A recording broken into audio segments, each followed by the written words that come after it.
अपने अपने स्थान पर बैठकर ये पांचों अलग अलग बाजे बजाते रहते हैं। इनको हिंदी शब्दों में देववाणी, ब्रह्मवाणी, आकाशवाणी, अनहतवाणी, गैबवाणी, मुसलमान कहते हैं आत्मानी आवाज, और कलमा और आयते, और अंग्रेजी शब्दों में इसको साउंड कहते हैं। इन्हीं बाजों को पकड़ाकर ये सारी जीवात्माओं का भंडार, एक छोटा सा रूहों का खजाना सतलोक से, यानी इन बाजों के द्वारा उतार करके भेजा गया।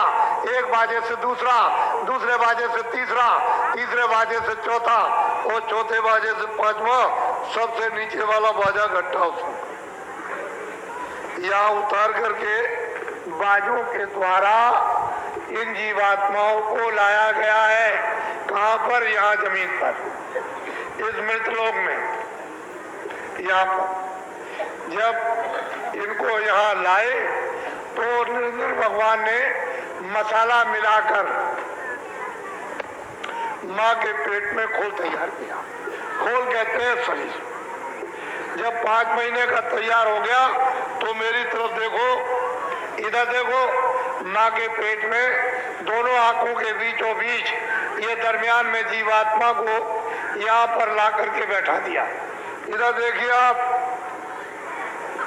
जीवात्मा की आंख खुली है, जीवात्मा के कान खुले, और जीवात्मा की नाक खुली। ये माँ के घर में ये सब बाजे सुनती है।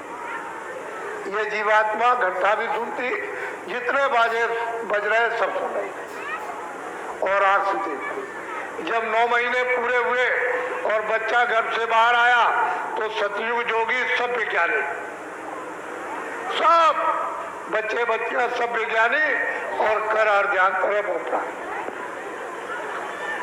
सारी जीवात्माएं इन बाजों को पकड़ के एक बाजे से दूसरा, दूसरे से तीसरा, तीसरे से चौथा, चौथे से पांचवा, एक पलक में पकड़ के चढ़ गए सतलोक में, और वहां से इन बाजों के द्वारा एक पलक में उतर आए। चढ़ गए, उतर आए, चढ़ गए। दिन में कितने बार जाना, कितने बार आना, कोई पर्दा नहीं, कोई गंदगी नहीं, न पाप की, न पुण्य की, न अच्छे की, न बुरे की, न न्याय की, न अन्याय की, न सत्य की, न वेद, न कतेब, न कुरान, न पुराण, कुछ नहीं। 1 लाख वर्ष की आयु थी इनकी। ये जो बैठे सब 1-1 लाख वर्ष की आयु आपको मिली थी। रोज आते थे, रोज आते थे, और उस सत्पुरुष का रोज दर्शन दीदार करना, यानी निरंजन भगवान का, ब्रह्म का भी, पार ब्रह्म का भी, महाकाल गर्भपुरुष का भी ये दर्शन करते हुए, और सीधे वो सत्पुरुष का दर्शन जो सच्चा, अपना मतलब है कि बादशाह है, जो सच्चा पिता, वहाँ आना और जाना, आना और जाना। जब 1 लाख वर्ष की आयु पूरी हुई तो ये सब जाने लगे सब। तो निरंजन भगवान ने सोचा कि मेरी तो मेहनत सब बेकार हो जाएगी, ये सब चले जाएंगे तो बेकार हो जाएगी। तो उन्होंने फौरन अपनी शक्तियां पैदा की, और उनको जब जन्म दे दिया तो आदेश दे दिया कि चले जाओ घोर जंगल में तपस्या करो। तो ये लोग चले गए, 20,000 बरस तक तपस्या की।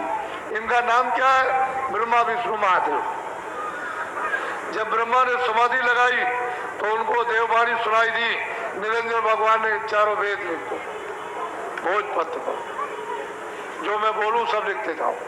वो जो कुछ बोलते गए वो सब लिखते चले गए। तो 80,000 कर्मकांड, 16,000 उपासना कांड, और 4,000 ज्ञान कांड, 1 लाख श्लोक है। पूरा विधान बना दिया।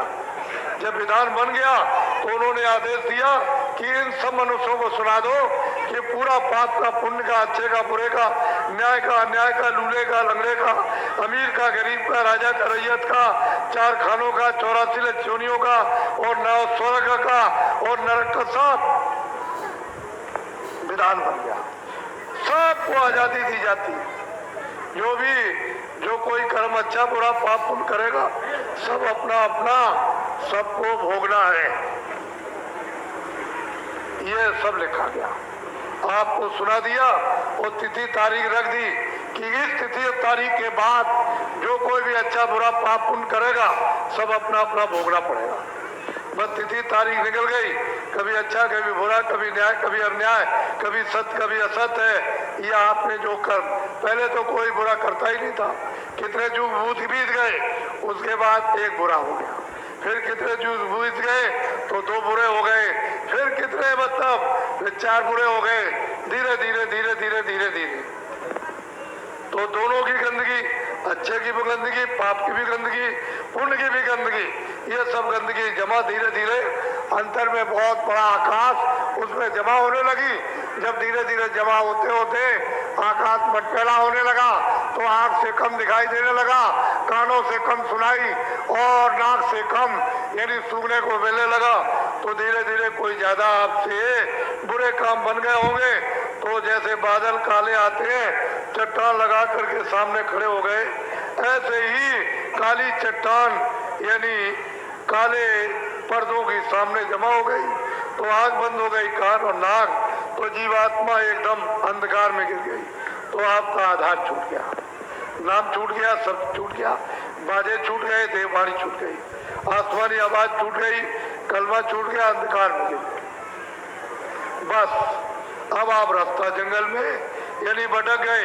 तो अच्छा करो, पाप करो, पुण्य करो, बस यही पर फिर मतलब है चार खानों में 84 योनियों में फिर कभी मनुष्य शरीर मिला तो फिर पाप किया, पुण्य किया, फिर इसमें फिर चार खानों में चले।